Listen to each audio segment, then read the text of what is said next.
Hey, I'm Tracie, the Better Coach, and welcome to my YouTube channel, where I help women move from feeling bitter to better after breakups, date better the next time around, and generally protect their peace in spite of all of life's ups and downs. I'm glad you're here, and let's get into it.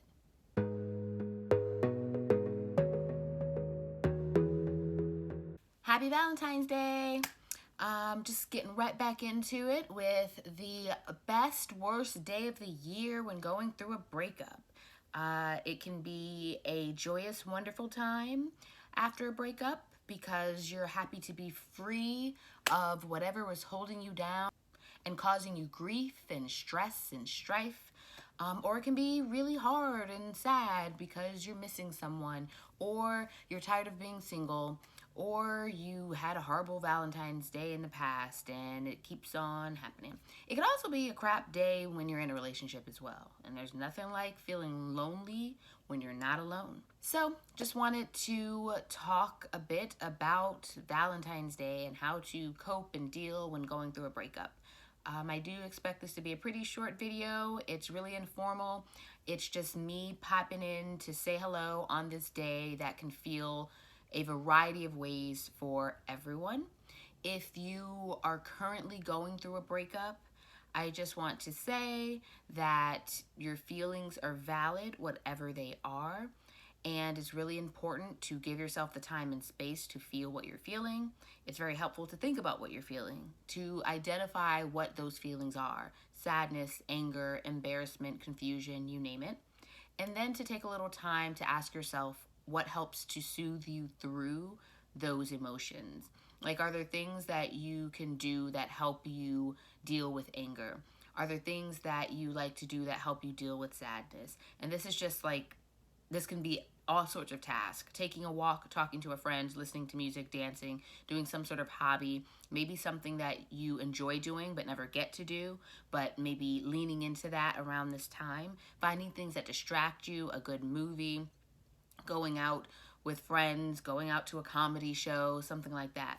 You can lean into joyful things like comedy. You can also lean into sad things like a sad song or a sad movie.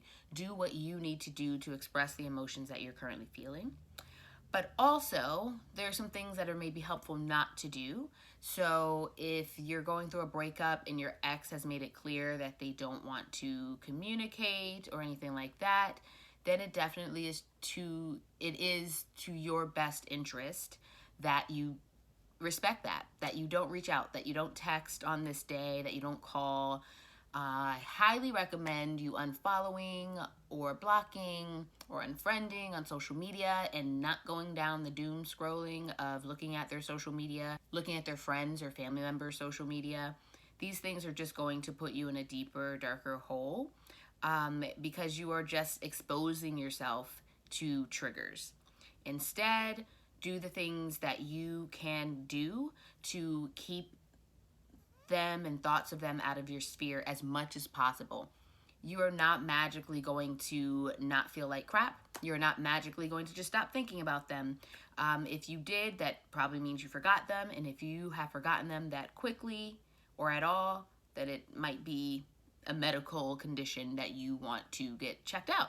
So honestly, you're going to feel the human emotions of going through a breakup. You don't get to escape the pain or discomfort or frustration of it.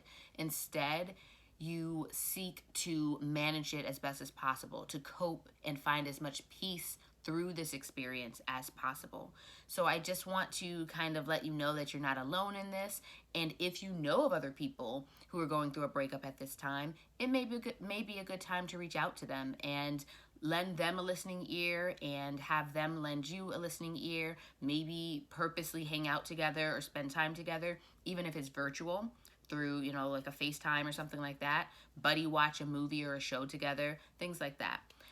Make plans for a Valentine's event, make some chocolate covered strawberries, watch a little Sex in the City. Maybe I aged myself, but whatever, it's timeless. So, do these sort of things that bring you joy or excitement of some kind, but also recognize if you instead need alone time. that's fair, that's valid as well. So if you just want to stay to yourself or stay at home, read a good book, watch something by yourself, make a meal or order in for yourself, totally fine as well. Think about think about this could be a good time to journal or write. You can also write a letter to your ex that you do not send. Type it up, write it out, get all of your feelings and emotions and questions out, all of that stuff. Write it as if you were talking to them or were going to send it to them, but don't send it to them. But it can be a very helpful cathartic exercise to do that. It can bring clarity to you into your thoughts. So I highly recommend having maybe some sort of process, method, ritual plan for Valentine's Day of how you will spend the day so that you can best cope through the day if you suspect that you will have any strong uncomfortable feelings on the day. Now, something else that may be completely unhelpful to some, but very helpful to others, is thinking about future Valentine's days and what you want them to be like, especially if you are now out of a relationship that wasn't so great, whether you ended it or they ended it. You know, thinking about how do I want to spend Valentine's Day moving forward? What type of person do I want to be with? What type of activities do I want to be doing? Are there certain things that are important to me on this day? And really start to map out and picture what next year's Valentine's Day could be like for you. Who are you spending that with? What are the quality and traits and characteristics of this person who you're spending this day with? How are you feeling on this day? What are the things you're doing? Really take some time to envision your ideal Valentine's Day and how that looks. Maybe it looks like being single because that's what you want in your life right now. Maybe you've jumped from relationship to relationship and you need time to yourself. That's great.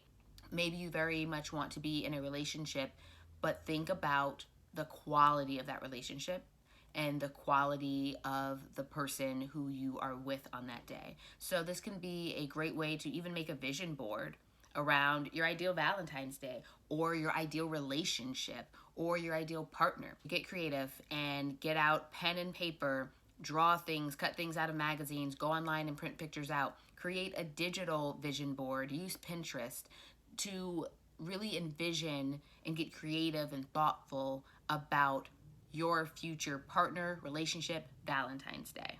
All right, that was short and sweet, but just some thoughts on this Valentine's Day. Know that you are not alone and that it can be a hard day for some, whether your breakup was very recent or whether your breakup, divorce, separation was years ago. Just understand that this is a time to care for your needs, your emotions, your heart, your well-being.